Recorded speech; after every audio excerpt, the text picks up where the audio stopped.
Si les parece, le damos la bienvenida, les doy las buenas tardes, noches, y ojalá puedan sumarse algunos interesados, interesadas más en este segundo foro, Ciudades Abiertas, Incendios, Negocios Inmobiliarios y Planificación del Uso del Suelo, organizado por el Partido Solidario de la ciudad de Cosquín.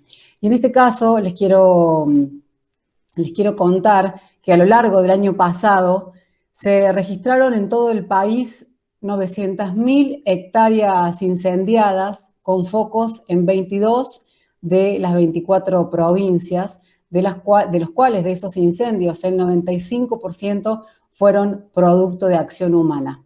Según un informe del Instituto Gulich de la Universidad Nacional de Córdoba, CONAE, a partir de imágenes satelitales que se tomaron entre 1999 y 2017, el fuego dañó más de 700.000 hectáreas en solamente la provincia de Córdoba. Eso es una superficie igual a 12 ciudades capital. Detrás del fuego aparecen diversos tipos de negocios aprovechándose de un escaso y deficiente control por parte de las autoridades de ambiente de la provincia.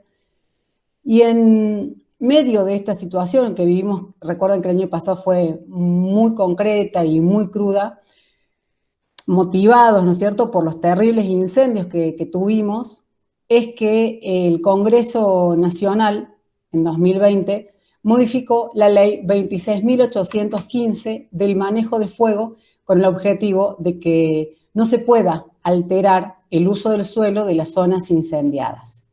A lo largo de este tiempo, de este segundo foro, nos preguntamos, ¿alcanza con la legislación, con las legislaciones que tenemos? ¿Qué cambios se podrían impulsar? ¿Faltan controles? ¿Qué herramientas tenemos, por ejemplo, a nivel de las localidades para proteger los recursos naturales y planificar un desarrollo sustentable?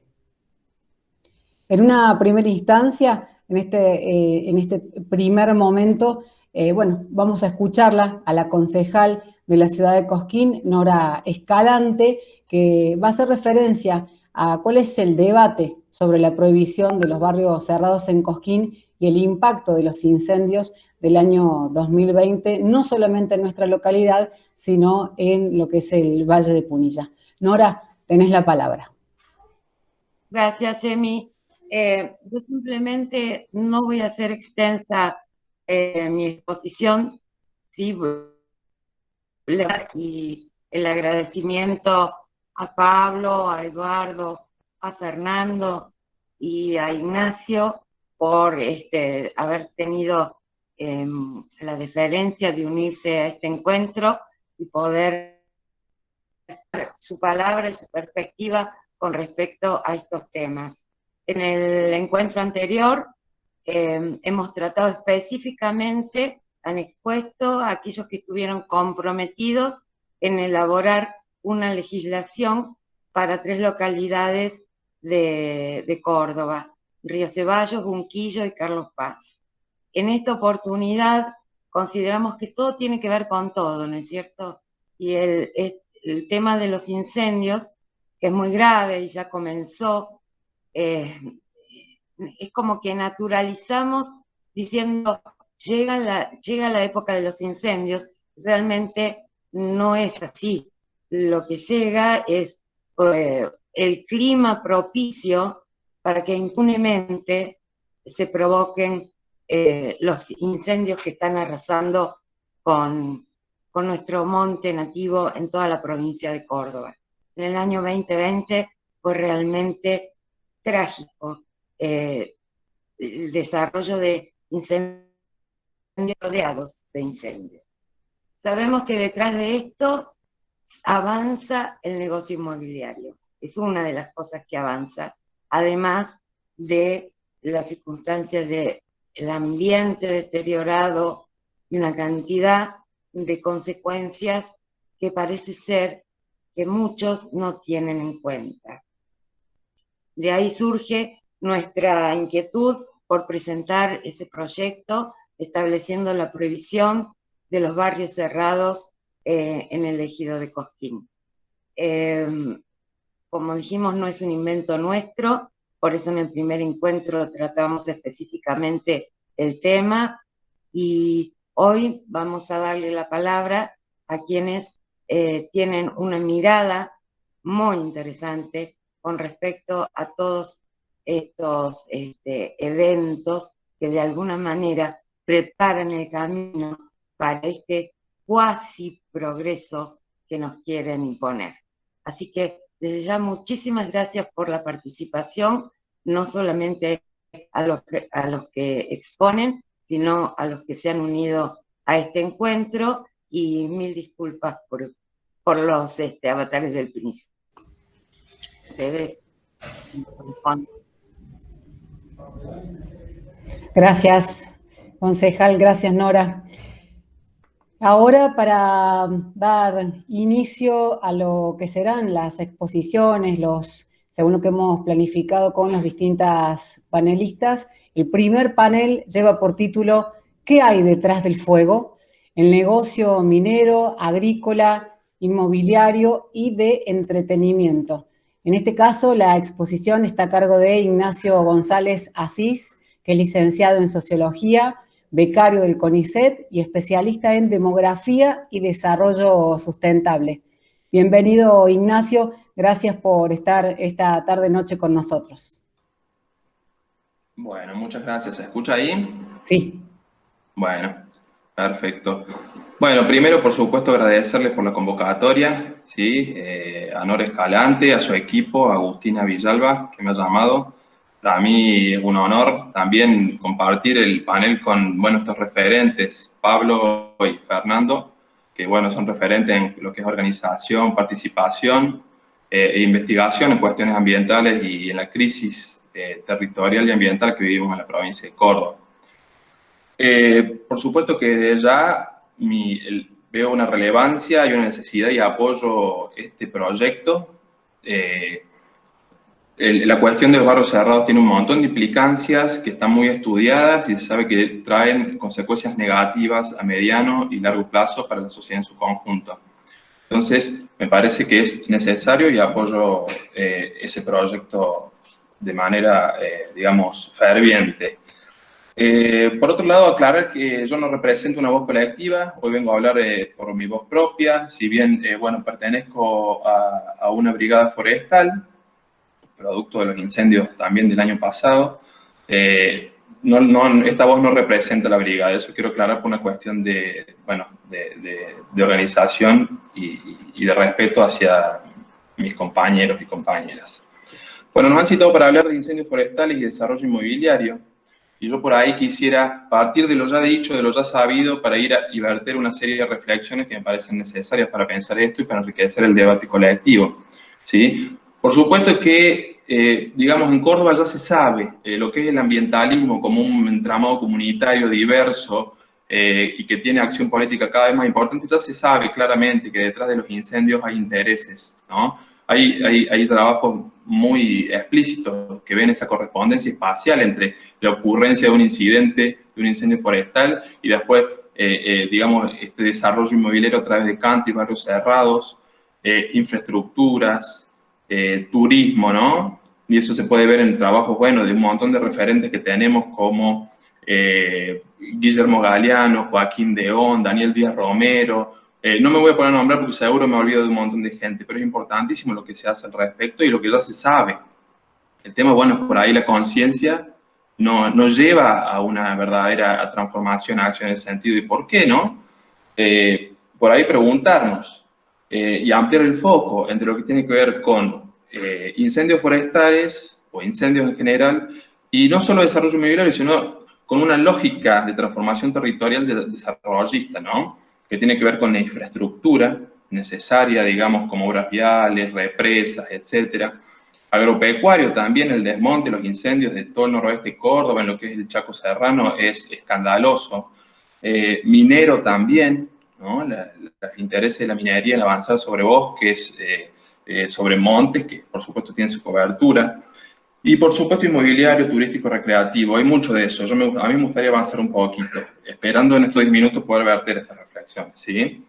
¿Por qué el fuego se convierte en una herramienta hoy por hoy privilegiada para el avance desarrollista?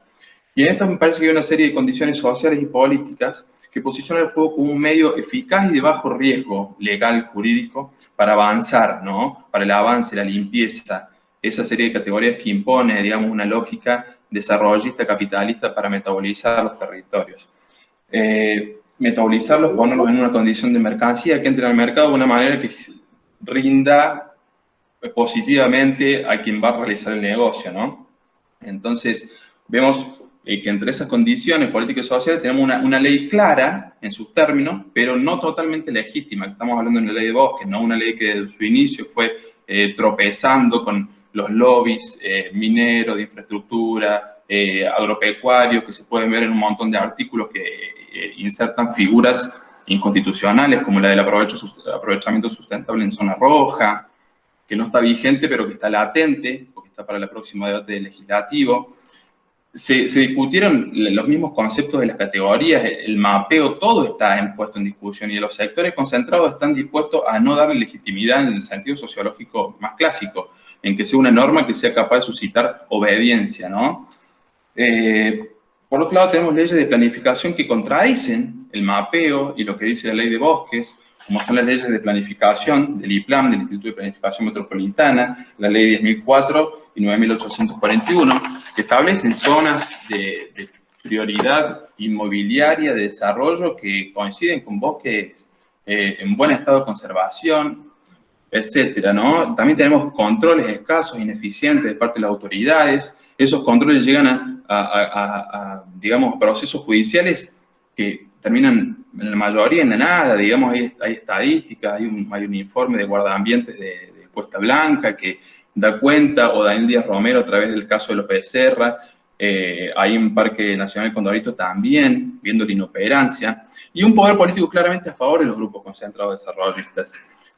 Lo que Pablo Sigismondi llama la ecocidiocracia, ¿no? Interesante concepto. Interesante, pero me parece que esto sucede en la manera global y particularmente en Córdoba, porque el desarrollo implica por su propia lógica intrínseca un control de la naturaleza y una mercantilización y capitalización, ¿no? Una puesta en circulación monetaria de lo que es la naturaleza y lo que se transforma concretamente. Entonces, tenemos el fuego como esa herramienta, como un elemento natural de transformación y como esa herramienta privilegiada, pero también tenemos el fuego como un campo social, ¿no? ¿Y de qué hablamos cuando hablamos de campo social? Hablamos de una configuración social, una configuración de relaciones sociales que puede ser delimitada a partir de algo que está en disputa, ¿no? Y lo que está en disputa es lo que queremos del territorio, lo que queremos para una vida digna.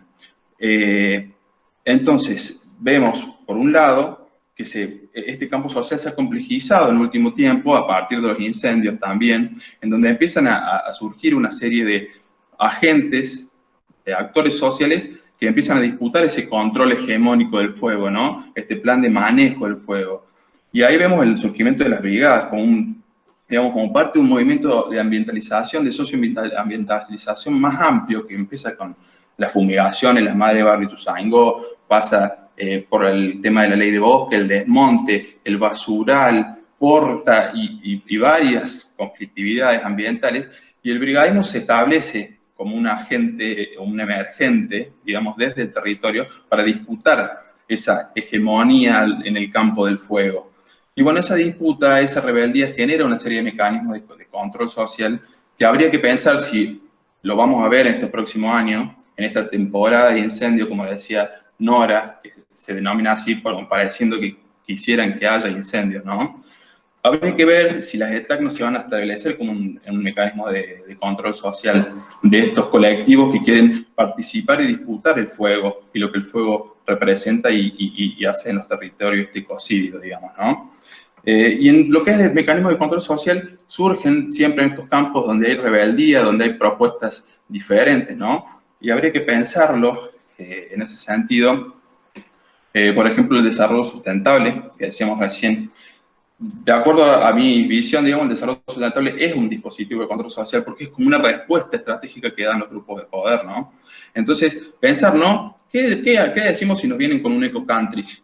¿Cómo respondemos a eso? ¿no? ¿Qué decimos si nos vienen con un country inclusivo? En donde no cierren completamente, sino que dejen pasar a la gente. Hay que, son series de reflexiones, preguntas, ¿no? Y por ahí una pista, esto tiene también un antecedente en el proyecto de prohibición de glifosato en Cosquín, me parece que es necesario destacar que a partir del municipio verde, las buenas prácticas, se deroga, se veta esa normativa necesaria, porque bueno, porque van por adelante, ¿no? Es contradictorio establecer una ley que prohíbe el glifosato si lo hacemos bien, si lo hacemos socialmente responsable, si lo hacemos de manera ambientalmente adecuada, ¿no? Entonces, ¿qué vamos a responder si nos vienen con el eco-country, con el country inclusivo? Por ahí, una pista para esto, me parece que está en la participación, el respeto hacia todas las subjetividades, ¿no? Prestando especial atención a los pueblos originarios, a los colectivos organizados, ambientales, integrar, incluir verdaderamente en el debate participativamente, desde abajo. También me parece importante el uso del lenguaje, ¿no? En la construcción, esta disputa que hacen las asambleas, las organizaciones, que el progreso no cueste vida, progreso que contamina no es progreso, pero por ahí ir un poquito más allá, porque no se trata solamente hoy por hoy de divisiones de mundo, sino se trata también de mundos diferentes, ¿no? Alguien que ve un recurso natural que va a ser una ganancia impresionante si pasa una autovía, y otra gente que ve ahí al padre monte, al hermano monte, a quien hay que cuidar y que nos cuida. No son mundos directamente contrapuestos, diferentes, no son solamente divisiones, son mundos, hay luchas de mundos. Entonces en esto me parece que es necesario intentar, sugiero, intentar un cambio de paradigma, de pensamiento, ¿no? Un ejemplo de esto lo tenemos en la cuestión de los bienes comunes, en su, digamos, contradicción con lo que es propiedad privada y externalidades, positivas, negativas, ¿no? Bienes comunes son paradigmas diferentes. Por eso creo que tener cuidado por ahí con las palabras y ver y pasar del paradigma del desarrollo al paradigma del cuidado, ¿no? El paradigma del cuidado que realizan las mujeres, que no es valorado, al cuidado que realiza el monte para nuestras condiciones de vida, que no es valorado, al cuidado de la vida en general, ¿no? Y si vamos a hablar de algo, hay que hablar de cuidar el monte y cuidar la vida. Por eso me parece que por ahí hablar de desarrollo con inclusión, con la mayor, digamos, voluntad constructiva, ¿no? Tiene dos vetas de análisis. Por un lado, el pleonasmo, digamos, ¿no? La redundancia. Si el desarrollo, a través de este concepto hegemónico, si el desarrollo es este proceso de transformación, de mejoramiento de la calidad de vida, de mayor participación política y todo lo que uno tiene en la idea en la cabeza de desarrollo, ¿para qué ponerle lo de inclusión? ¿No? No sería como redundante. Y por otro lado, desde el punto de vista crítico, es un oxímoron, es una contradicción en sí misma. ¿Por qué? Porque desde el punto de vista crítico el desarrollo se lo ve como un proceso, digamos, un proceso histórico que demuestra la hegemonía estadounidense en el sistema mundial a partir de 1950. Y se trata de un desarrollo de fuerte corte neoliberal basado en el crecimiento, en la exclusión y en la concentración económica. Entonces, es contradictorio en sí mismo a partir de una visión de desarrollo crítica. Por lo tanto, planteo la imposibilidad del desarrollo como fenómeno social histórico de incluir y cuidar a la naturaleza, porque en su ADN está el gen del crecimiento indefinido, la concentración, la exclusión social y la transformación metabólica de los territorios, entrando, dominando la naturaleza en un amplio espectro y transformando, mercantilizando y capitalizando lo que está a su alcance tecnológico transformativo. Por eso, por ahí, para cerrar un poco, la necesidad de traspasar las fronteras del desarrollo, caminar hacia otros paradigmas en colectivo, en conjunto, hacia el paradigma de los cuidados, ampliar la democracia, ¿no? Ampliar la democracia por una verdadera participación, una participación vinculante de los pueblos originarios, de las comunidades indígenas, de las organizaciones ambientales. Tal vez ampliar la democracia hasta que explote y nos deje algo nuevo, algo que no sabemos qué es, pero que es señal de un nuevo paradigma. Un paradigma donde no sea un mundo hegemónico, sino sea un mundo donde quepan muchos mundos. Muchas gracias. Gracias, muchas gracias, Ignacio. Les quiero recordar a todos los que están en este momento conectados que si tienen alguna pregunta las pueden hacer a través del chat y las vamos a responder al final del encuentro. Gracias, Ignacio, nuevamente por tu participación, por tu intervención. Bueno, para poder continuar reflexionando y conociendo algunos aspectos más de este segundo foro sobre ciudades abiertas y qué pasa con los incendios y con la planificación del uso del suelo y con los negocios inmobiliarios, vamos en este caso a compartir la palabra de Pablo Riveros, que como muchos de ustedes ya saben, es jefe comunal de Villa Ciudad Parque. Este panel, este momento, gira en torno a la pregunta: ¿con qué herramientas cuentan las ciudades para cuidar el ambiente, para evitar el crecimiento urbano sin planificación y prevenir los incendios? Les cuento que a lo largo del año 2020, como decíamos al principio del encuentro, se quemaron 350.000 hectáreas en Córdoba, el peor número que se recuerde desde que en 2003 se inició el registro sistemático de las superficies quemadas. En apenas unos meses se perdió lo mismo que en los 17 años anteriores. ¿Qué responsabilidad le atribuyen al gobierno provincial y a las leyes nacionales? ¿Qué acciones, qué políticas públicas deben emprender las ciudades para frenar esta tragedia ambiental? ¿Cómo se trabaja con los vecinos en la generación de la conciencia social? Bienvenido, Pablo. Gracias por tu tiempo. Bueno, buenas tardes. Muchas gracias a todas y a todos. Básicamente a Nora, que fue quien se comunicó conmigo, y agradecerles este debate, esta temática que es tan importante, digamos, para ir resolviendo las problemáticas fundamentales que se nos aparecen en el desafío del buen vivir, o en el desafío de ir construyendo comunidades, digamos, más justas o mejores, digamos. A ver, yo voy a tratar de transmitir un poco la experiencia de este año y medio, casi 2 años de gestión, como jefe comunal, como intendente de una localidad, y voy a dar una visión objetiva también de la situación, digamos, ¿no? De lo que es el Estado, por lo menos en su primer dimensión, que es el municipalismo o la municipalidad. Cuando yo asumí en el 2019, como le habrá tocado a algún jefe comunal o jefa comunal o algún intendente o intendenta, cada pueblo se compone de una historia, y esa historia la construye su comunidad. Esa historia es cultural, económica, pero también es legislativa. Digamos, en las comunas hay un libro rojo, que no es el de Mao, sino que es un libro rojo donde están todas las resoluciones comunales que se hacen desde que se inicia el periodo, digamos, de fundación de una comuna hasta que uno llega, digamos, ¿no? En las municipalidades son las ordenanzas. Bueno, cuando uno llega tiene una batería de legislaciones o de resoluciones que es muy difícil poder saberlas todas, digamos, porque, bueno, las comunas y los municipios tienen una larga data de historia, digamos, excepto que haya sido una fundación muy reciente. Esa legislación, de alguna manera, es una herramienta con la que uno cuenta para poder administrar o para legislar, digamos, o hacer cumplir la legislación en una comunidad. Este es un dato objetivo, digamos, ¿no? O sea, y además se encuentra con una comunidad conformada. En algunos casos con una historia muy larga, como puede ser, como para poner un ejemplo, Los Reartes, que es nuestra comunidad vecina, que tiene data de hace muchísimos años, y en otro caso, por ejemplo, Villa General Belgrano, y en otro caso Ciudad Parque, que somos al lado de esas dos comunidades un pueblo más joven, digamos, ¿no?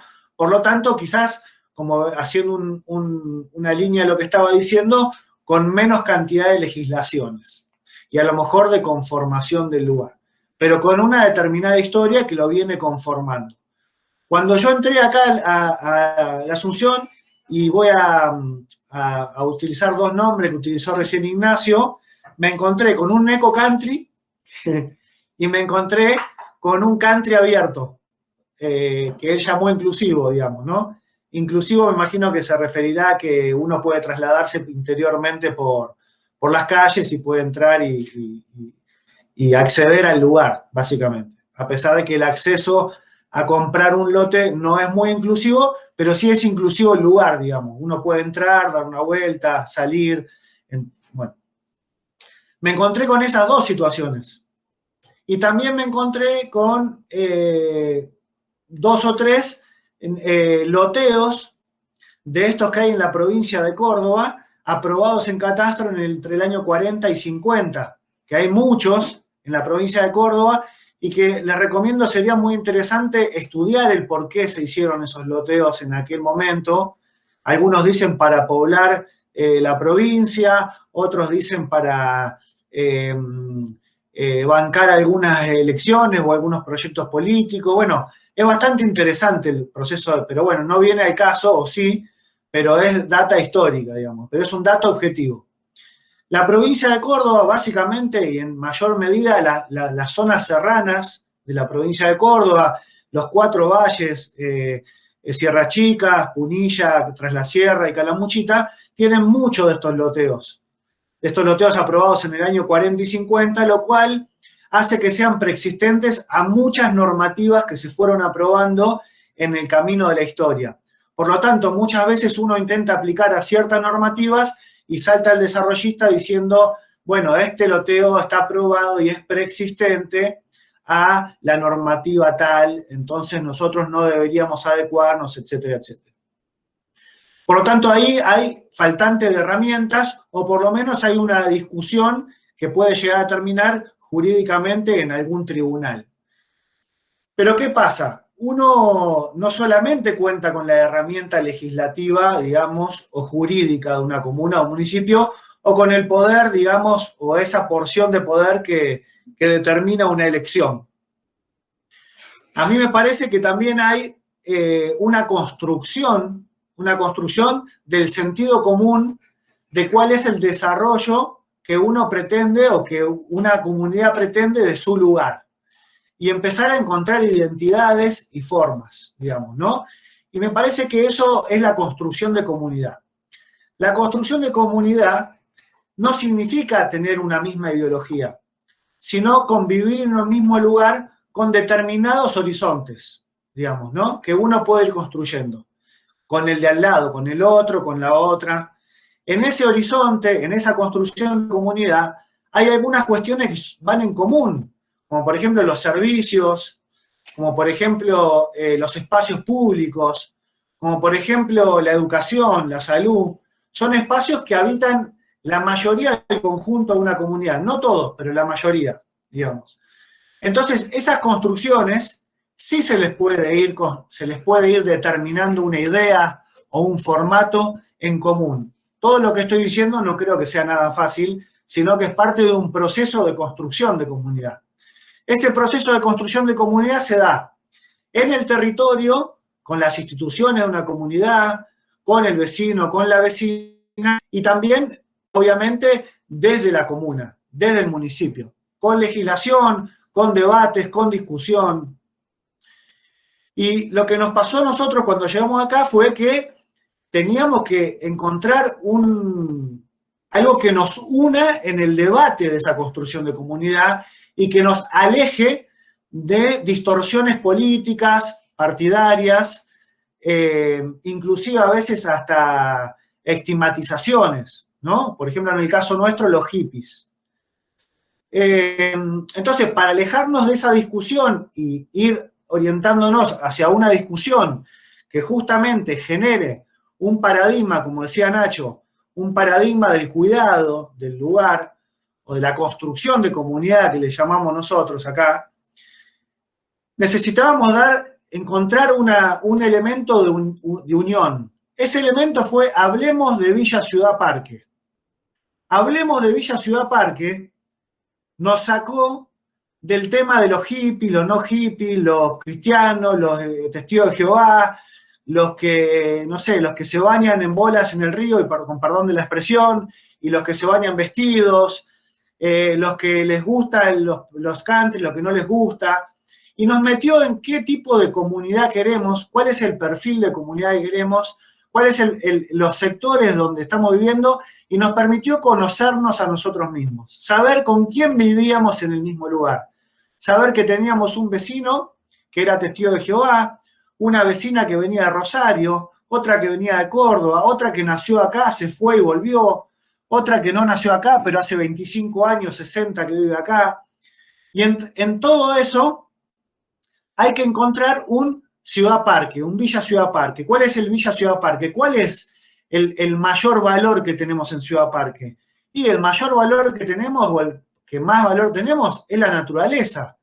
Digamos, hay una coincidencia en el sector económico turístico, hay una coincidencia en la juventud, hay una coincidencia en las organizaciones de la sociedad civil, dígase la cooperadora de la escuela, la cooperadora del dispensario, las organizaciones sociales, las organizaciones políticas, inclusive hasta las que no coinciden con nuestras ideas también. Hay un sentido de pertenencia a Ciudad Parque que identifica este lugar con un lugar bello, natural, digamos, donde la gente viene a descansar, digamos, y donde el que es de acá, nativo o nacido y criado acá, se ha criado con el monte, digamos, ¿no? Con los animales, con la sierra. Entonces, ahí encontramos un factor en común. Ahora, la naturaleza o el cuidado de la naturaleza no es algo que a uno le va a garantizar la gobernanza o que va a garantizar, digamos, ese nuevo paradigma. Sí vamos encontrando sentidos en común, sentidos que nos hacen pertenecer a un lugar.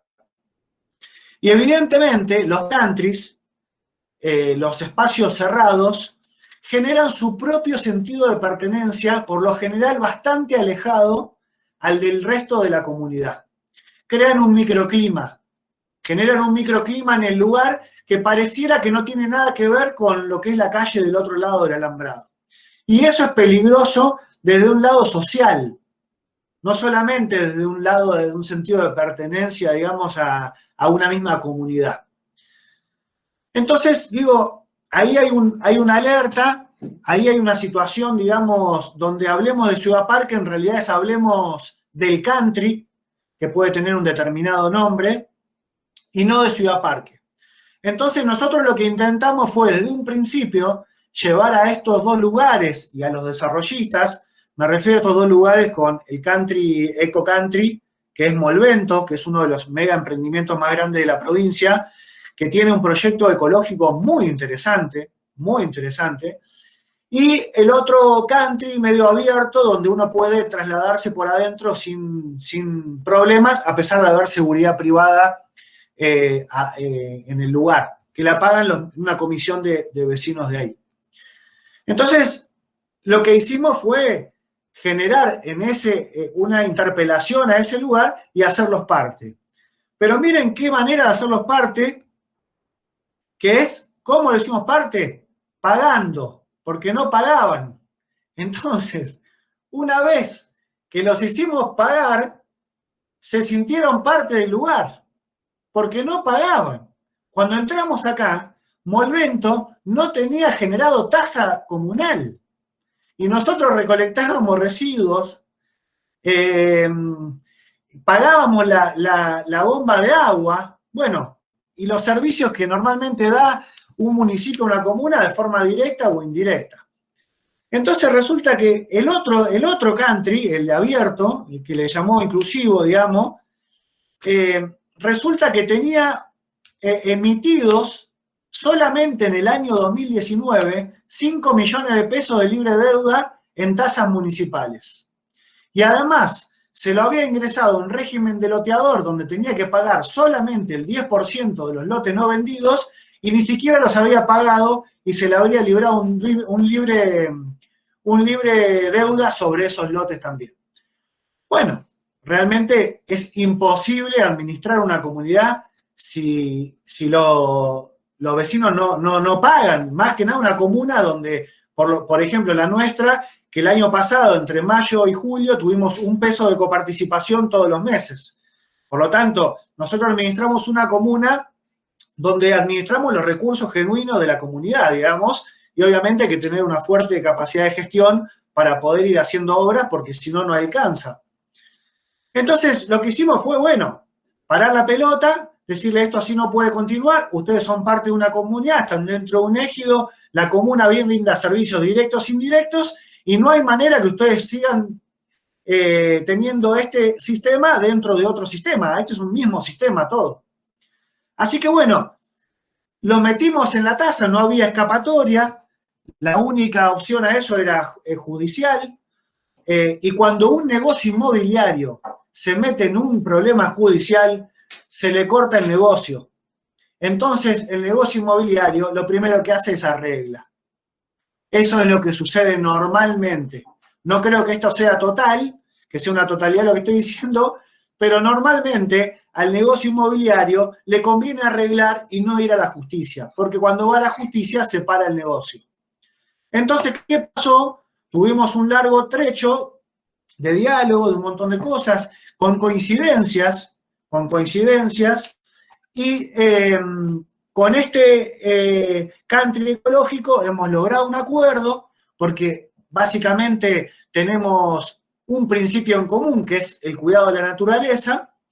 Por lo tanto, hemos llegado a un acuerdo, y no solamente que llegamos a un acuerdo, sino, como a lo mejor muchos de ustedes saben y a lo mejor otros no, nosotros la primera resolución del año 2020 fue la declaración del área natural protegida de los 17 kilómetros de sierras chicas que tenemos, de lo que es la Ruta 5 hacia el este, digamos, ¿no? Hacia el límite con San Agustín.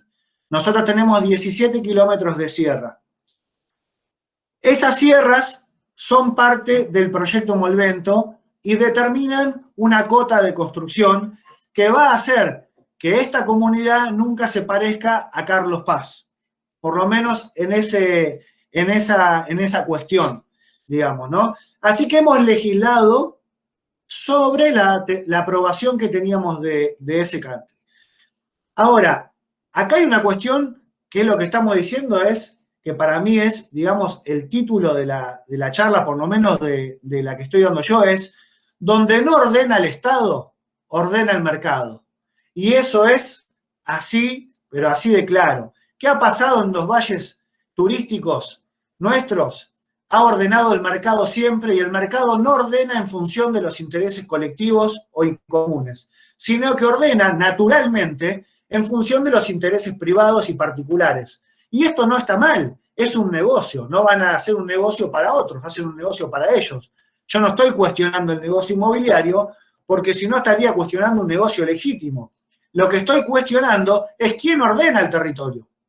Entonces, ahí, esto que estoy diciendo tampoco garantiza el ordenamiento ambiental del territorio. ¿Por qué? Porque muchas veces tenemos funcionarios o jefes comunales que pareciera ser jefes comunales, pero en realidad son empleados de intereses particulares. Entonces, en vez de ordenar el territorio, o lo desordenan, o no lo ordenan en favor de intereses particulares. Entonces, lo que digo yo es, lo que hay que buscar es justamente una construcción de comunidad que unifique, que cree un sentido de pertenencia, exigirle al Estado que ordene el territorio en función de los intereses comunes y ponerse firme a aplicar la legislación. Y donde no haya, construirla.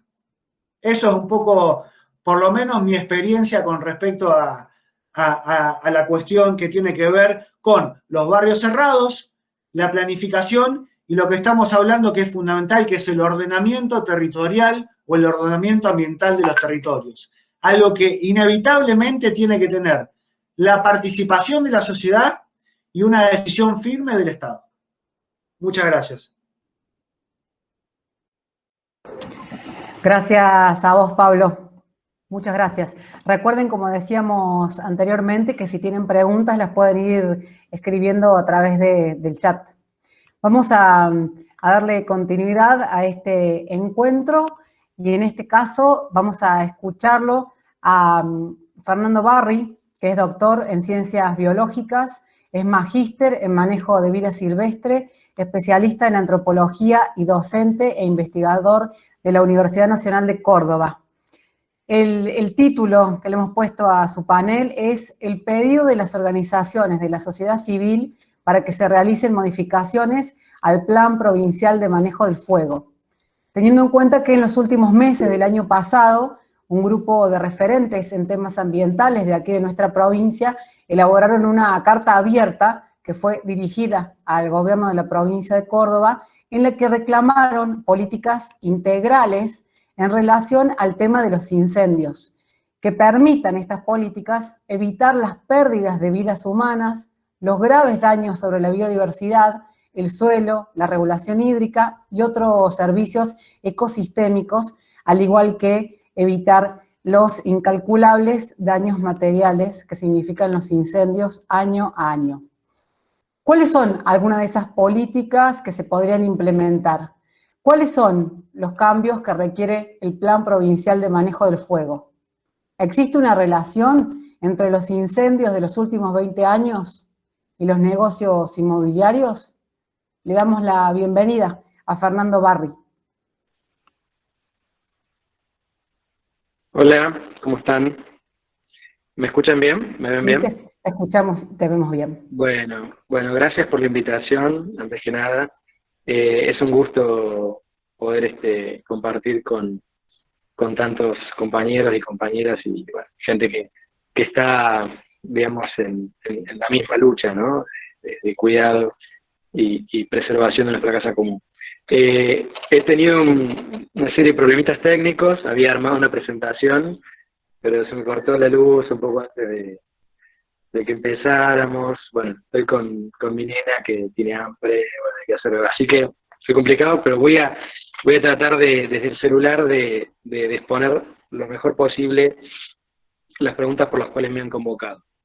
Sí, efectivamente, los incendios del año pasado creo que de alguna manera fueron la gota que rebalsó el vaso, como bien se menciona, de la tolerancia de la sociedad cordobesa respecto de cómo se manejaba el gobierno provincial respecto a esta problemática recurrente de los incendios forestales. Córdoba es una de las provincias, es una de las regiones, más bien del mundo, que tiene más riesgo de incendios forestales por sus características, ¿no? El tipo de vegetación, la topografía, cómo está desarrollada el entramado urbano y otras características particulares. Entonces eso ya de por sí debería generar una señal de alarma ante las autoridades a todos los niveles, nacional, provincial y municipales, respecto del abordaje de esta problemática. A eso se suma la intencionalidad en la acción de los incendios, es decir, más del 90 y tanto % de los incendios son provocados adrede, es decir, se trata de personas que se acercan a lugares puntuales a incendiar, a prender un fuego, incluso sabiendo de que ese fuego va a ser difícilmente controlado. Yo recuerdo en Cosquín, hablando con uno de los brigadistas de la brigada ahí de Cosquín, que en el incendio del año pasado, de agosto del año pasado, me decía, fueron un día que sabían que iba a ser difícil de controlar por la temperatura y el viento, fueron en una zona que es difícil acceso para nosotros y que además, por las características, el fuego se expande rápido, es decir, eran incendiarios que sabían dónde tenían que prender fuego. Y además me dijo, y es un lugar donde siempre van. Todos los años están esperando el momento puntual para ir a prender fuego. Entonces, la pregunta es, ¿qué pasó con el Estado provincial y municipal que no tenía un mecanismo de control y de prevención de que nadie se acercara a ese sitio en un día donde se sabía que se podía incendiar en forma intencional? ¿No? Esa es la primera duda y pregunta, si uno sabe de esto, y hay datos estadísticos de cuáles son los sitios de mayor riesgo de incendio.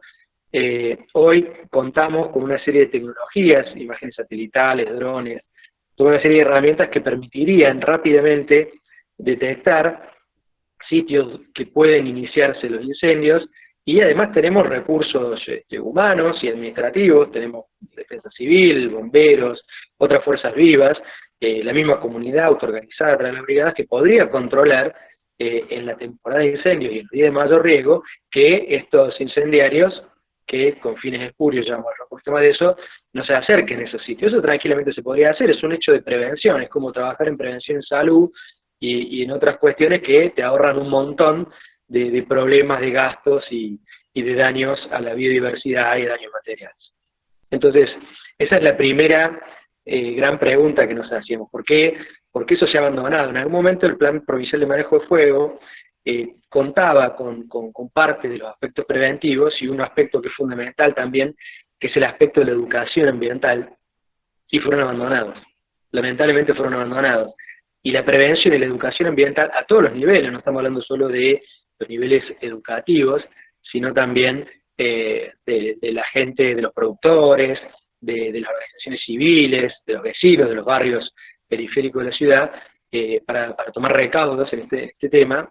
El abandonar eso también es muy sospechoso, deja que pensar, porque son justamente esos actores quienes pueden o ayudar al control o pueden reducir y evitar ciertas prácticas incendiarias que traen perjuicios. Por ejemplo, el incendio que empezó en Villa, no recuerdo si es Villa Adela o Villa Candelaria, atrás, digamos, de Capilla del Monte, que luego se extendió hasta Capilla del Monte, cruzó por Charbonnier, empezó en un campo donde un peón enviado por un patrón prendió fuego al campo, ¿no?, con esta mala práctica que todavía se utiliza de prender pastos para buscar el rebrote de pasturas, y fíjense el daño que eso provocó. Entonces hay que trabajar con los productores rurales para que abandonen esa práctica. Si un productor rural tiene problemas para la producción, tiene que acudir al INTA, a las universidades, al CONICET, al Ministerio de Agricultura, para buscar soluciones que no sean este tipo de herramientas que luego traen perjuicios incalculables, ¿no? Entonces, el Estado, como yo vengo mostrando, puede trabajar mucho más en aspectos de prevención y de control, mucho más con algunos de los sectores que están atrás del origen de los fuegos, y también un aspecto que es fundamental es cómo se trabaja el tema de los incendios forestales. Nuestra provincia vive un debate, porque aparentemente el gobierno provincial ha cambiado un poco la óptica al respecto. No tiene brigadistas de incendios forestales propios, ¿sí? Tiene bomberos voluntarios que, hay que decirlo, trabajan muy bien, denodadamente. Su tarea creo que es rescatada por todos quienes integramos la sociedad, pero es un tipo de bombero que tiene una formación específica para trabajar en lo que se denomina la interfase. ¿Qué es la interfase? La interfase es el límite entre las áreas naturales y las áreas urbanas. Ellos están capacitados y sus herramientas y sus equipos y sus camionetas y demás están preparadas para trabajar allí, es decir, evitar algo que es prioritario, que es que no se afecten ni bienes materiales ni vidas humanas. Y está perfecto que así sea. Pero también necesitamos contar con brigadistas de incendios forestales, que es otro tipo de bombero, con otra capacitación bastante diferente, con otras herramientas, que es un tipo de bombero que ingresa a el incendio forestal y que lo trabaja y lo sabe manejar, por decirlo de alguna manera, aunque parezca redundante o complicado de entender, al fuego en terreno. Por ejemplo, los parques nacionales tienen brigadistas de incendios forestales, ¿sí?, para preservar, digamos, la biodiversidad y poder trabajar en un incendio en terreno, como sería el caso actualmente del Parque Nacional Condorito. Y en la Nación también tiene un equipo de brigadistas de incendios forestales que son algo así como la élite de los bomberos. Actualmente, si mal no recuerdo, tiene dos grupos, uno en el sur, en Lago Pueblo, y uno en Misiones, que están dispuestos y preparados para intervenir en incendios donde haga falta en el momento que se lo llame. Paradójicamente, en los incendios del año pasado, a pesar de que ellos se pusieron a predisposición de las autoridades provinciales desde el primer momento, no fueron convocados hasta que ya superábamos cerca de 300.000 hectáreas incendiadas en la provincia, y en una situación caótica que desbordaba la capacidad de los bomberos locales, y recién ahí fueron llamados. Esto lo sé porque yo los vi, estuve con ellos, fuimos a cubrir, a hacer un registro fotográfico con Guillermo Galeano y otros colegas en la zona del norte. Estábamos en Cruz de Caña y vimos cuando estaban llegando. Ellos nos dijeron, hace 2 semanas estábamos esperando que nos llamaran, y recién nos llamaron a último momento, y eso fue un error, ¿no? En términos del manejo. Entonces, hasta ese momento, las autoridades del Plan Provincial de Manejo del Fuego decían que lo tenían controlado, que ellos lo podían resolver.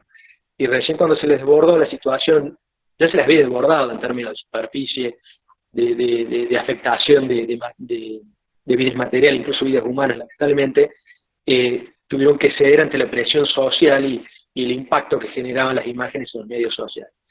Pero bueno, digamos, si la provincia no quiere volver a cometer el mismo error, dos cosas: tiene que generar sus propios cuerpos de brigadistas de incendios forestales, ya sea tomar las brigadas, las ONG que se están formando como propias y apoyarlas, o crear cuerpos propios y, obviamente, y sobre todo, convocar al Plan Nacional de Manejo del Fuego, no solo en términos de los aviones hidrantes, sino también en términos del personal.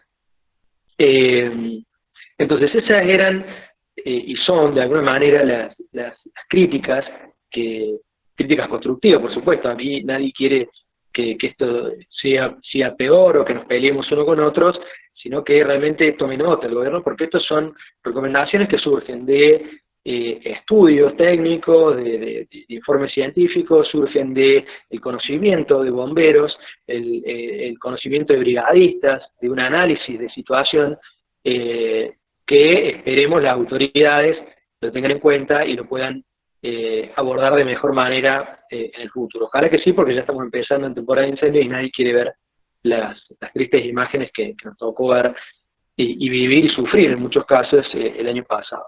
Y antes de cerrar, un poco hablar de esto de las urbanizaciones y los incendios. Está absolutamente probado que la recurrencia de incendios y los lugares donde se generan está directamente relacionado con el avance de la frontera urbana. Un avance indiscriminado que se produce, digamos, sin control en la mayoría de los municipios. Los municipios y las comunas, más allá de los loteos antiguos de los cuales hablaba Pablo, tienen un problema. Esto lo vemos todos los días en prácticamente todos los municipios y comunas en los cuales o vivimos o nos piden asesoramiento, que desconocen qué tienen que hacer respecto de esta pequeña sangría de loteos.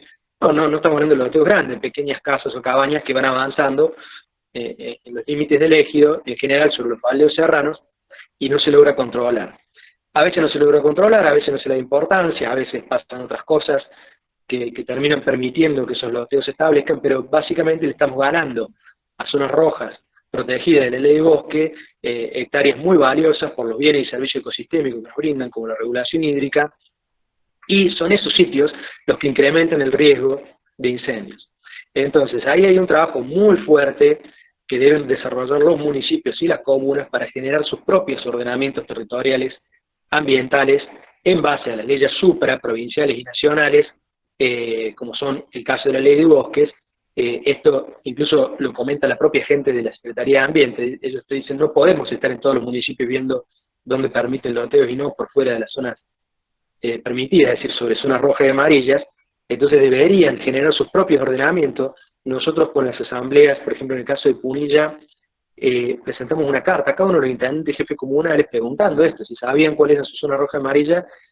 El 80% no contestó, violando la ley de acceso público a la información ambiental, y de los que contestaron, hubo 2 casos que contestaron relativamente bien.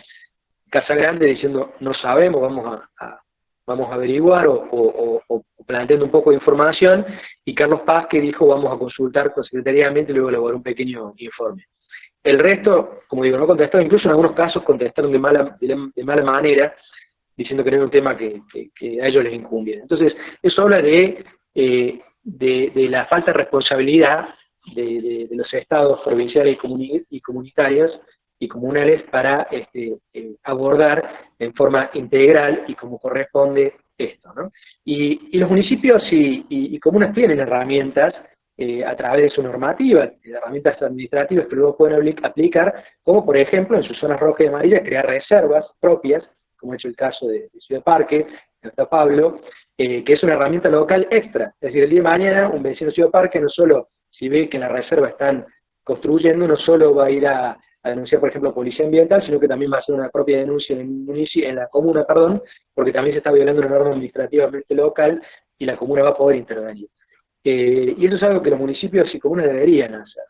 Ahora bien, yo noto también un problema de mucho temor de las autoridades a avanzar sobre los privados. No sé muy bien por qué, temor a juicio o confrontar intereses económicos particulares, y justamente es al revés. En el momento en que los municipios y comunas sienten a todos los actores de la comunidad a elaborar un ordenamiento territorial participativo, donde el hotelero, el cabañero, el de la asamblea, el funcionario, el bombero, todos estén, la escuela, etcétera, estén discutiendo cómo quieren que sea ese territorio futuro y cómo se piensa la sustentabilidad con base a herramientas técnicas y científicas y sociales y culturales que se pongan sobre la mesa, se logran consensos. Eso no quiere decir que un sector u otro va a estar plenamente contento o de acuerdo, pero sí se logran consensos, pero luego es mucho más fácil por las autoridades llevar a cabo, porque es toda la comunidad en su conjunto la que vela por el cumplimiento de esos ordenamientos territoriales. Y lamentablemente este tipo de prácticas se da muy poco y se ha desarrollado muy poco en la mayoría de los municipios y comunes, salvo algunos casos puntuales, como el Pacorral o ahora el caso de Ciudad Parque. Capilla del Monte lo ha intentado con el tema de la cota, pero hay que trabajar mucho más en ese sentido. Y la planificación también incluye la urbanización, incluye hasta dónde puede crecer. Obviamente hay una necesidad de tierra por parte de las familias que tiene que ser contemplada por los municipios y comunas, pero esa planificación y ese ordenamiento territorial va a facilitar determinar cuáles son los sitios y las zonas donde se puede ampliar esa frontera urbana y cuáles tienen que ser preservados por los bienes comunes que nos brinden a todos.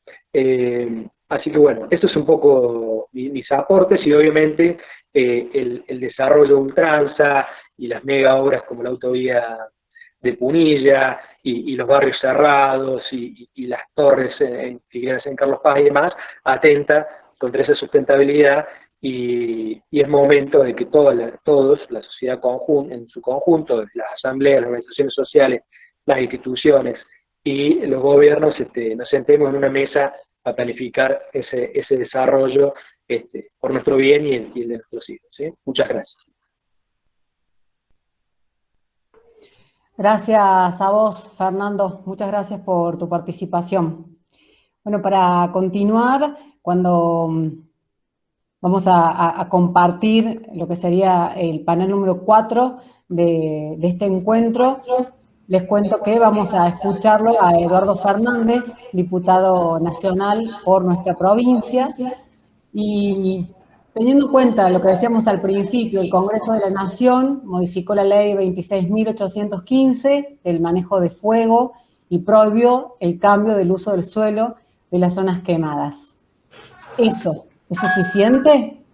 En el año pasado, como respuesta a los incendios que se registraron en casi la totalidad de las provincias argentinas, diputados y senadores aprobaron este proyecto de ley que protege los ecosistemas de los incendios accidentales o intencionales y prohíbe la venta de terrenos incendiados en plazos que van de 30 a 60 años para evitar las prácticas especulativas y los emprendimientos inmobiliarios. El proyecto logró un fuerte respaldo de distintos bloques parlamentarios, a excepción de los diputados de Juntos por el Cambio, que votaron en contra. ¿Cuáles son las principales modificaciones que se hizo a la ley de manejo del fuego en nuestro país? ¿Alcanza con estas medidas? ¿Cómo se logra que la ley sea respetada?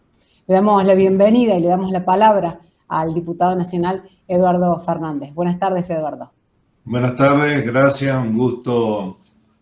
Nora, gracias por la invitación, Ignacio, Fernando, el Pablo Rivero, que se tuvo que retirar. Han ahondado en el tema. Es muy difícil cuando me mandaba Nora expresar todo esto. Yo voy a ser sintético y tratar de que tenga un cierre con lo que ha dicho sobre todo Ignacio y Fernando, ¿no?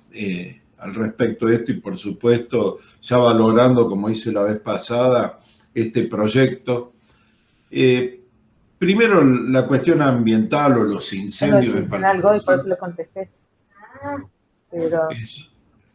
es una consecuencia con respecto a las políticas ambientales, digo, los incendios. Entonces, una ley no basta, es decir, la primera pregunta, digo, no basta. Ahí es una ley nacional que no solo no permite vender, subdividir, lotear, cambiar de objeto, modificaciones en el uso también que se hacía, sobre todo para no cambiar por los incendios provocados el uso del suelo. Y desde la Comisión de Ambiente de la Cámara de Diputados estamos preocupados por estos temas, y uno de los problemas que tenemos, por eso cuando Ignacio y Fernando se referían a las políticas, es que la jurisdicción, el manejo de la cuestión ambiental en el territorio de las provincias es jurisdicción provincial.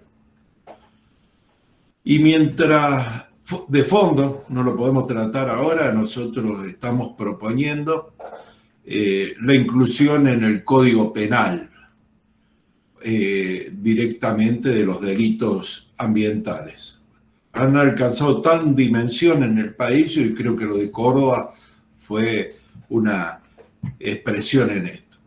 Y tener en cuenta que nosotros conseguimos en la cuestión ambiental, hemos discutido bastante en la comisión, hemos sacado proyectos importantes, hemos aprobado el acuerdo de Escazú, por lo cual este acuerdo de origen americano, latinoamericano más precisamente, tiende a dar protección también a una cosa que se refirió Fernando, los sectores y luchadores en defensa del medio ambiente, de las selvas, de las zonas de los humedales, etcétera, han pagado con su vida. América Latina es uno de los continentes, junto con África, que más muertos ha tenido con respecto a luchadores por el ambiente.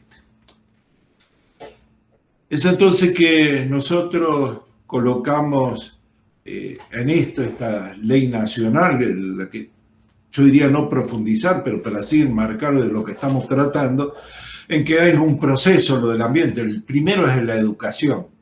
Por eso también sancionamos una ley Yolanda, porque no sé, creo que fue Fernando, se refirió a los orígenes de muchos de los incendios, se originan en los depósitos de basura, en los basurales.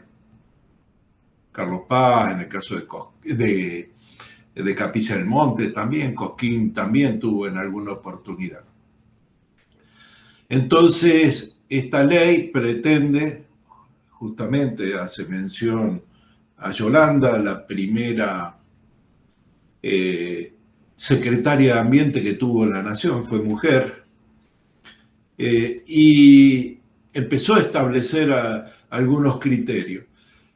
Y el fundamental es que los funcionarios municipales, por lo cual tiene que adherir la provincia, pero también practicarlo. Y acá voy a la pregunta, solamente con las leyes. No, con las leyes hay muchas.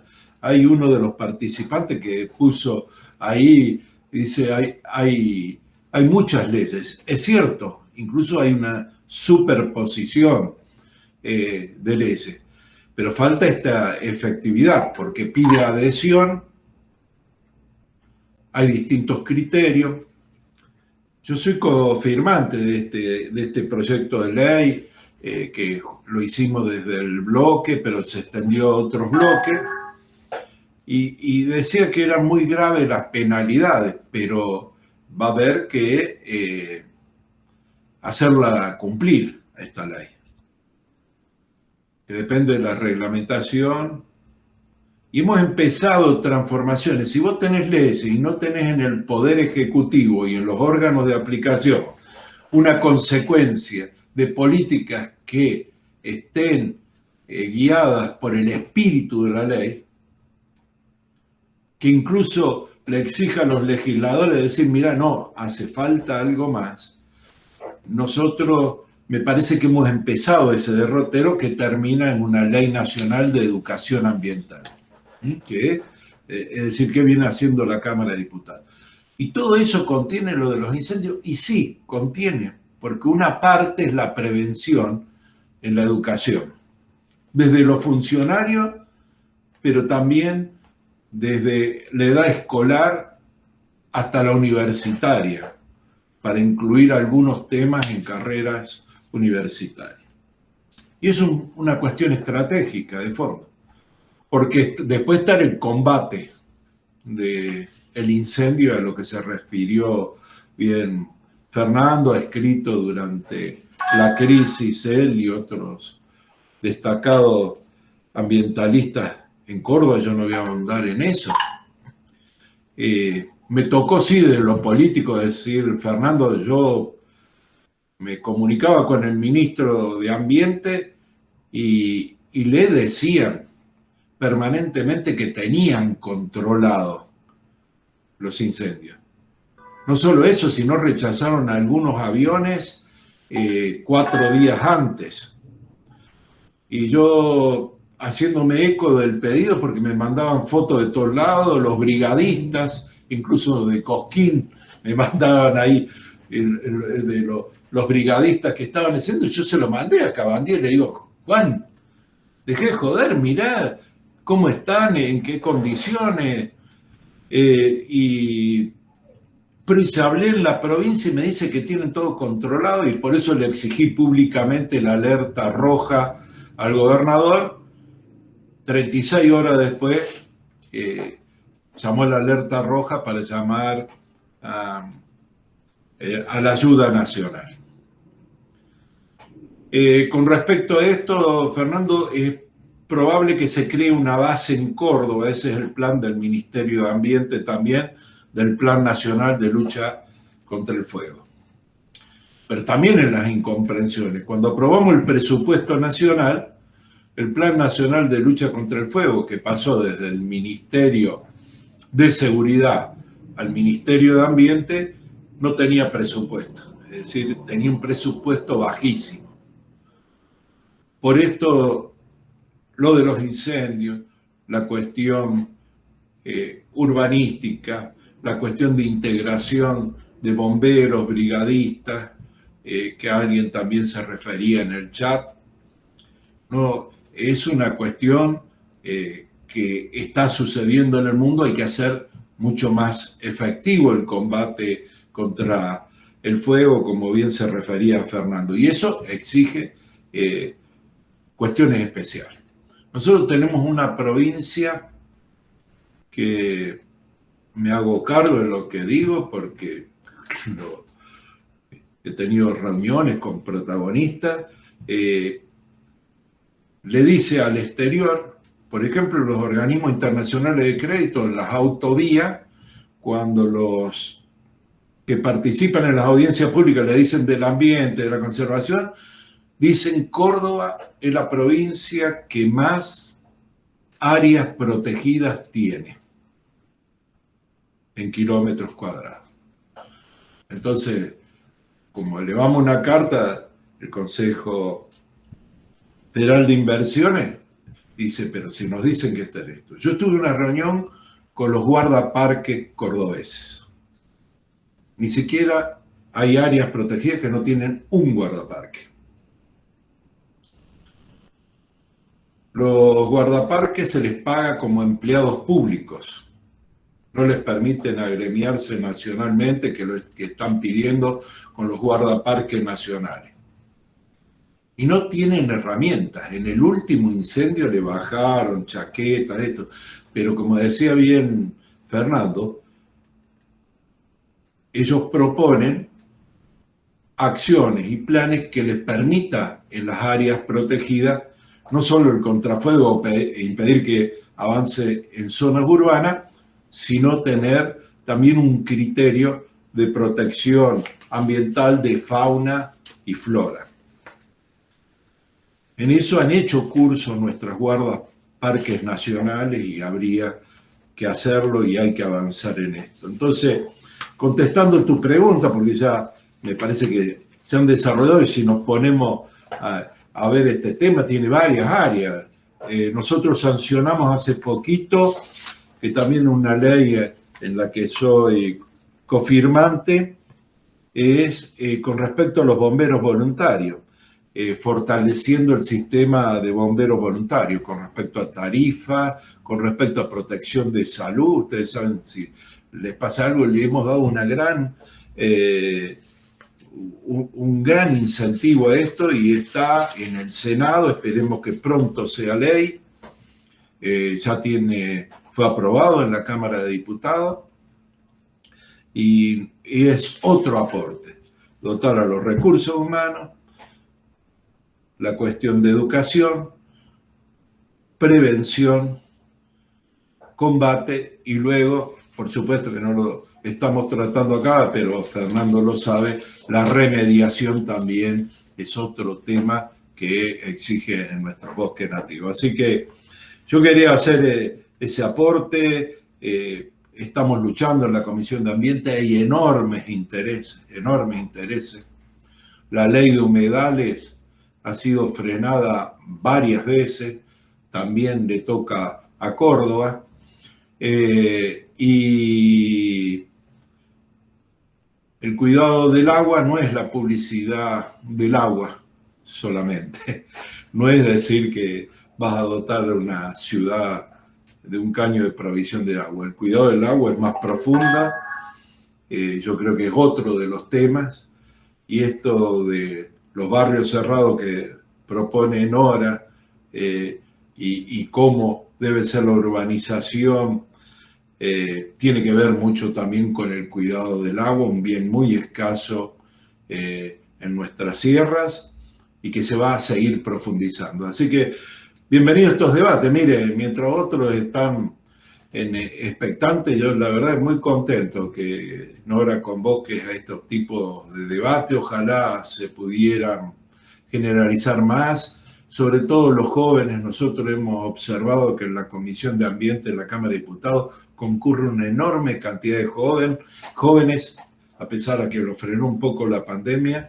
Me parece que hay que hacer una gran escuela en esto, que estos proyectos tienen que estar todos relacionados, que ambiente es vida, que si protegemos la salud tenemos que proteger la vida, que los planes estratégicos no pueden tener más ausente este tema o tomarlo como un tema decorativo o accidental y romper, y yo lo hago, ustedes saben, desde mi procedencia como pequeño empresario, los plásticos de un solo uso lo estamos tratando también, que ahora los otros días discutía con la gente de la Cámara del Plástico, con los nuevos cultivos que hay que promocionar, como el del cáñamo, que lo hace el Ministerio de Desarrollo Productivo, y el cannabis medicinal, son todos que van a romper ese chantaje de algunos empresarios que cuando decimos que queremos cuidar el ambiente, que queremos ordenar el crecimiento, nos estamos oponiendo al desarrollo. Lo sabe Lisandro. Un plan estratégico no puede estar en contra de la producción, pero tiene que estar a favor de la vida y del ambiente. Gracias, Nori, espero no haberme extendido más de lo estimado. Gracias, diputado. Gracias, Eduardo. Vamos a continuar ya en lo que sería este último ratito, este último momento, con el intercambio de las preguntas y las respuestas de los expositores o de quienes hayan sido convocados en cada una de las preguntas. Le vamos a dar la bienvenida al concejal Darío Vidal, al concejal del Partido Solidario aquí en la ciudad de Cosquín, y va a ayudarnos a moderar esta instancia de preguntas y respuestas. Hola Darío, ¿cómo estás? Hola Emi, bueno, muy buenas noches para todos. Han dejado algunas preguntitas ahí en el chat.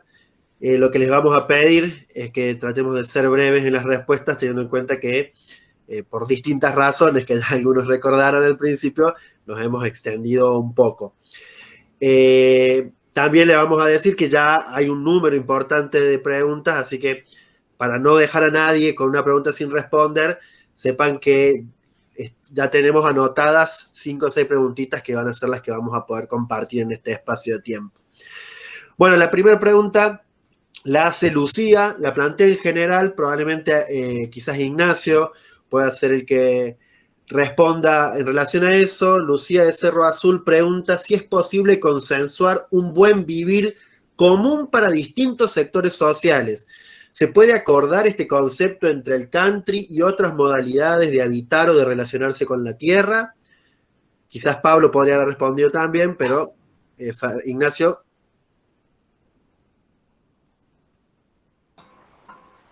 Sí, ¿se escucha? Sí, sí. Bueno. Bueno, esa pregunta junto con la siguiente, no la otra, creo que apuntan un poco a lo mismo. Que esa, la tercera, creo que pregunta, creo que va directamente hacia mí. Y un poco es como querer bajarme, ¿no? Un poco de la nube, porque es buscar cómo concretar estas palabras, estas ideas, estas reflexiones que yo vertí acá para compartir a un proceso concreto, a una comunidad concreta. Y en eso yo creo que es importante por ahí lo que yo remarqué al principio, de una pertenencia, ¿no? A un desde dónde, a un colectivo. Y lo que decía Pablo de la construcción de comunalidad, ¿no? La construcción de tejidos comunales, de un colectivo. Y en eso la importancia de las organizaciones sociales, socioambientales, de los entramados comunitarios, ¿sí? De toda esta movida, por decirle de alguna manera, que se está dando en múltiples territorios. Entonces, por ahí, el desde dónde es un poco ahí, porque en última instancia lo que termina sucediendo en el territorio es producto de la invisibilización, el silenciamiento, del atropello o de un consenso a partir de una negociación que se le plantean a partir de una serie de críticas, de resistencia, de rebeldías a los proyectos dominantes, ¿no?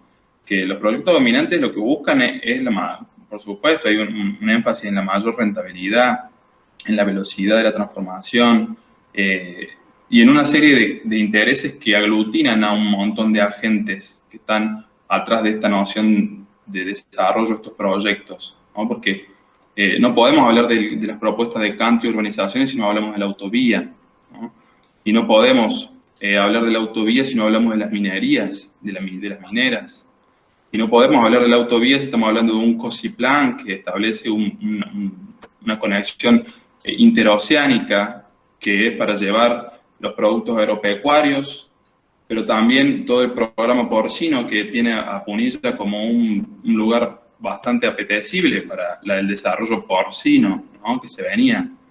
Y por ahí, esta transformación territorial como resultado de estas cuestiones implica que la organización social sí impacta en cómo se desarrolla o cómo se transforma el territorio. Entonces, desde esa organización social, desde esa problemática ambiental, desde ese entramado colectivo, tener en cuenta, no caer en las trampas del lenguaje, por ahí hacia eso apuntaba, y tener en cuenta que hay que construir comunidad, apoyar a la comunidad. Las leyes son necesarias, como decía Eduardo, no son suficientes, pero la vigilancia social, para hacer cumplir esas leyes, la condena social, es importantísima para constreñir, limitar, ¿no? Darle canales, cauces a algo que viene con una lógica ya intrínsecamente, digámosle, cocida, ¿no? Extractivista. Entonces, por un lado eso, la necesidad de construcción de comunalidad y de una comunalidad crítica que intente ser abierta, no jerárquica, que preste atención a un cambio de paradigma, en la intervención política también. Y desde ahí, digamos, la forma de lograr de alguna forma integrar, digamos, abrir un poco a otros mundos, como decíamos, ¿no? A otras posibilidades, a otros diseños de mundo. Pero sobre todo de eso, ¿no? De saber la importancia de la organización colectiva, de los sujetos colectivos organizados de abajo, para darle un cierto freno, un cierto constreñimiento a las ansias ecocidas del desarrollo en sí mismo. Bueno, eso, simplemente. Muchas gracias, Ignacio. Bueno, seguimos con alguna que otra preguntita. Habían dejado una pregunta para Pablo, que se la haremos llegar, pero se las compartimos a los demás. ¿Cómo hacemos para llevar al nivel provincial esa experiencia que hicieron en Villa Ciudad Parque, de preguntarse por aquello que nos identifica y cuál es el perfil de que queremos. ¿Crees que el año 2023 puede ser una oportunidad? Bueno, ojalá que sí, le trasladaremos la pregunta a Pablo. Bueno, Ignacio ya había respondido la pregunta que seguía junto con esta primera. Preguntan más abajo para Fernando, ¿por qué el gobierno de Córdoba no convoca a los brigadistas, a las brigadas, perdón, que ya están conformadas y que tienen formación certificada? Por ejemplo, para armar la CETAC se convocó a los bomberos voluntarios. ¿Es una cuestión de recursos económicos? Hola, voy a tratar de responder breve esa y algunas preguntitas más que vi por ahí abajo. Yo voy a ser sincero, a mí me parece que hay un contexto político por el cual el gobierno provincial toma una u otra decisión en relación al plan de manejo de fuego. Convocar o no a los brigadistas nacionales es una decisión política, a pesar del costo que eso pueda implicar, digamos, el costo de todo lo que pasó. Hay históricamente, y esto lo sé porque me ha tocado lidiar, no, digamos, es una palabra, no es correcta, convivir y tratar y trabajar y discutir con bomberos y con brigadistas de provinciales y nacionales. Ha habido siempre una relación tensa y distante entre la gente del Plan Provincial de Manejo de Fuego y la gente del Plan Nacional de Manejo de Fuego. No sé muy bien a qué se debe, pero sí es notable la tensión que hay cuando se juntan, cuando tienen que ponerse de acuerdo sobre distintas estrategias. Yo no sé si responde a estructuras superiores, que en términos políticos están distanciadas, y a su vez dan órdenes de que ese distanciamiento continúe, o a qué se debe, pero es claro que no hay una buena articulación. Entonces, yo creo que por eso el gobierno provincial no trabaja mucho con el gobierno, con el plan nacional. Y en relación a las brigadas, sí, tranquilamente la provincia podría absorber a muchos brigadistas que ya se están capacitando. Hay una ONG, por ejemplo, que nos ayuda mucho en la reserva de la universidad, que tiene mucha capacitación hace mucho, capacitación certificada por el Plan Nacional de Manejo de Fuego, que se llama Defensa Verde, que son poco convocados, por ejemplo. Entonces, bueno, ahí de vuelta queda la pregunta, ¿por qué no se los convoca? Y no es una respuesta que yo tenga que dar, tienen que dar las autoridades provinciales de por qué no lo hacen, ¿no? Y por ahí una persona que además mencionaba ser bombero y brigadista, decía una cosa que es cierta, y es que por ahí las características de los incendios los hacían muy difíciles, las características físicas, biológicas de los incendios los hacían muy difíciles de controlar, pero hay un aspecto que ella no menciona y que yo tampoco mencioné, que es el combate temprano. Tanto bomberos como brigadistas, sobre todo los brigadistas, saben que cuando un incendio recién comienza, si se ataca en forma temprana, esto quiere decir entre la primera media hora, 45 minutos de iniciado, tiene un 80 o más % de ser sofocado. Cuando se llega tarde a ese incendio, luego sí ya es muy difícil de parar porque su extensión hace que sea inabarcable por la cantidad de recursos humanos que hay en terreno.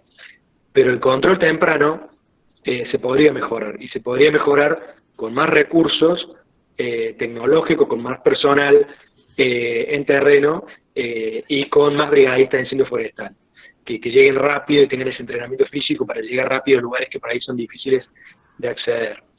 Y creo que luego me hacían una pregunta respecto de la firma. Bueno, fue muy interesante la respuesta de la sociedad respecto de la junta de firmas, donde planteamos un poco la base de lo que yo mencioné en mi exposición.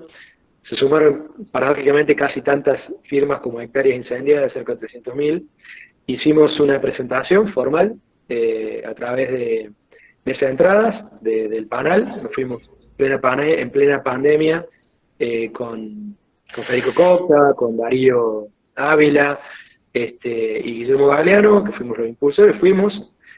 Presentamos por mesa de entradas para que no hubiera dudas de que íbamos a hacer la presentación con la nota. Y bueno, no hemos tenido respuesta todavía. No creo que la tengamos tampoco, pero hicimos, digamos, cumplimos con el deber de hacer llegar la inquietud y la voluntad de los ciudadanos cordobeses, ¿no?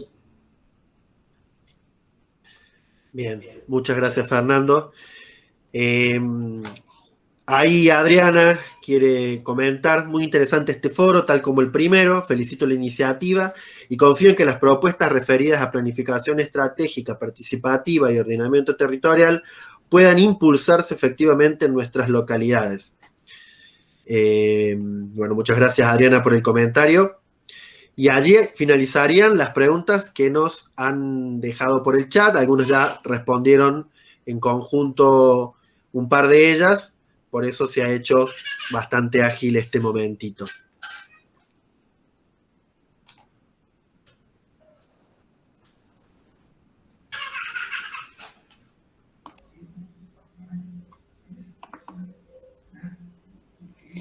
Bueno, les agradecemos a todos por la participación, por la asistencia, especialmente a quienes han tomado la palabra en este segundo encuentro, y les recordamos que está grabado, lo que seguramente va a permitir que en los próximos días puedan acceder a esta información para volver a escucharla y sobre todo para poder compartirla, así llega a más cantidad de vecinos y vecinas de nuestra provincia, ¿sí? De las distintas localidades. ¿Alguien quiere agregar algo? Yo, Emi, Sí. simplemente para agradecer la participación, no solo de quienes tan amablemente han expuesto sus puntos de vista, sino toda la gente que nos acompañó en este encuentro, celebrándolo y deseando que sean mucho más asiduos esta participación y este debate y este compartir este camino, creo yo, de construcción hacia una mejor vida, ¿sí? Como resumen. Vos ya dijiste que aquel que se haya perdido algo y demás va a ser subido a las redes todo este encuentro. Y bueno, y creo que un poquito cada uno y desde cada uno desde su lugar podemos cambiar las cosas, aunque es difícil, pero yo tengo la gran esperanza de mis nietos puedan disfrutar de una mejor vida. Así que bueno, adelante todos. Muchísimas gracias a todos. Gracias. Gracias, muchas gracias. Muchas gracias. Muchas Saludos. gracias a todos, que estén muy bien, buena tarde, noche. Chao a todos. Que estén Chao. bien.